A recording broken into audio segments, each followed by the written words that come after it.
la fuerza de Sansón para abrir esta tapa. Y tomé aire después de la oración, respiré y traté de ejercer toda mi fuerza sobre esa tapa nuevamente. Y cuando iba a imprimir toda mi fuerza, apenas medio la toqué y se abrió. Toda la fuerza se me fue en vano, porque apenas la toqué, se abrió. Y entendí que Dios había escuchado mi oración. Dios está interesado en nosotros en las cosas más sencillas de la vida, más sencillas. Y ayer mientras venía con Brigitte en el bus, le compartía parte del testimonio cómo una persona del mundo, una persona muy popular en el mundo, cantante de bachata, tuve oportunidad de conocerlo, mi mamá no lo conoce, pero él, Dios tocó su corazón y proveyó algunos miles de dólares, más de $4,000 para un tratamiento que mi mamá necesitaba. Yo me dedico a ser misionero, no recibo ninguna mensualidad. En la fundación no me entregan a mí un dinero mes a mes para que tome, sobreviva. Entendí que por la gracia de Dios, si lo abandono todo, todas las cosas que yo conozco, que entiendo que son importantes, que puedo ganarme por mi propio esfuerzo, Dios le llama añadidura. Y desde ese momento quise experimentar y poner a prueba a Dios. Y vi cómo Dios puede utilizar a una persona de mundo, la persona más ajena, que vive en otro país, que nunca me imaginé yo, para hacer un milagro que para mí fue extraordinario. Algunos miles de dólares para un tratamiento que mi mamá necesitaba. ¿Sí? ¿Conocen a Zacarías Ferreira? ¿Lo han escuchado? Bueno, bien. Un cantante del mundo. ¿Han escuchado ustedes a la familia Isaías de aquí del Ecuador? ¿Sí? ¿Los han escuchado? Los Isaías. Estaba yo en otro país, en plena pandemia, y no tenía cómo regresar.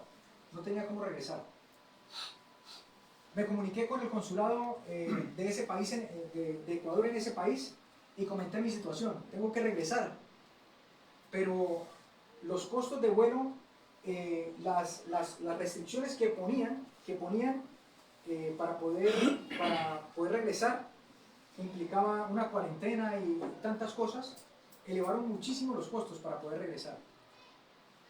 Alrededor de unos $4,000 me costaba el viaje, $4,000 que no tenía. Estaba en oración para poder regresar y me llaman y me dicen, quiero informarle, me llama la cónsul, me dice, quiero informarle que su pasaje ya está pago. Y el vuelo humanitario, un vuelo exclusivo, porque ya no había vuelos comerciales, el vuelo humanitario va a salir tal fecha, así que prepárese, su vuelo está pago. Yo dije, ¿cómo así? Dijo, sí, ya su vuelo está pago.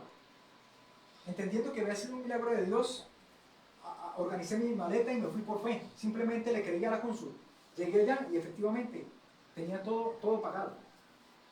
La cónsul me llamó y me dijo, aquí está la persona que pagó su pasaje y quiere conocerlo. Lo conocí, yo no tenía ni idea quién era él, lo saludé, le di la mano y me dijo, yo soy uno de los hermanos Isaías. Yo no sabía absolutamente nada de él. Me dijo, yo soy Isaías, no tenía ni idea. Después leí un poco sobre él y entendí que era una persona, pues, conocida aquí, pero del mundo secular. Le comenté cuál era mi historia, qué estaba haciendo yo en ese país y a qué me dedicaba.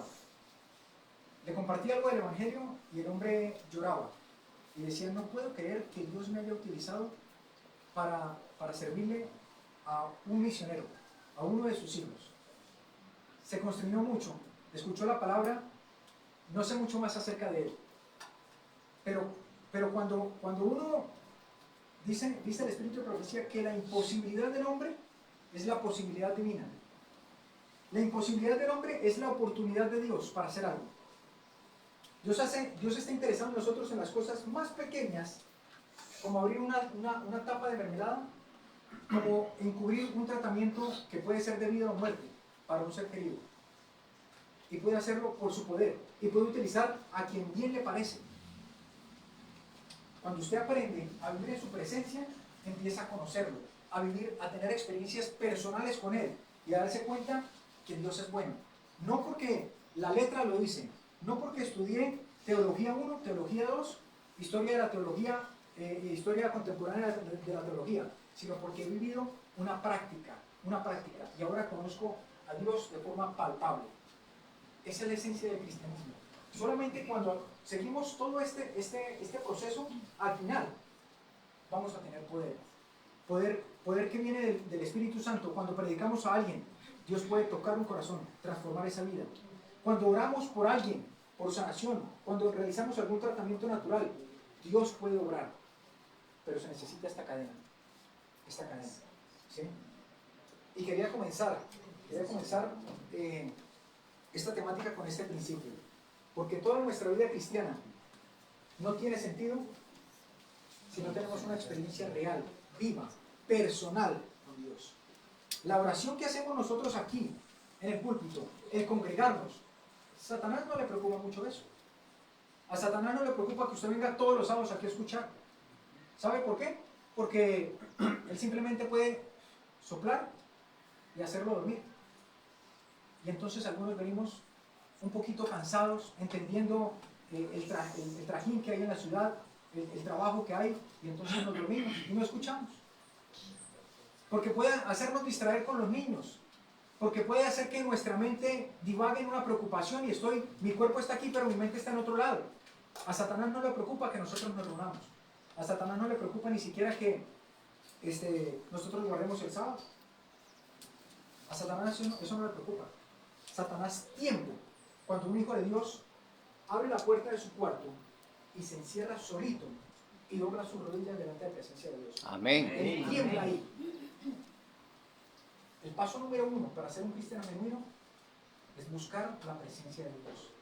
Y ahí, entonces la vida del cristiano no va a ser una modificación o una mejora de la antigua, sino una transformación de la naturaleza, que es lo que Dios quiere hacer en cada corazón. ¿Sí? Son las 10:35. ¿Sí? Vamos a hacer una pequeña pausa aquí y ya regresamos para continuar estudiando un poco más de la palabra de Dios. ¿Verdad?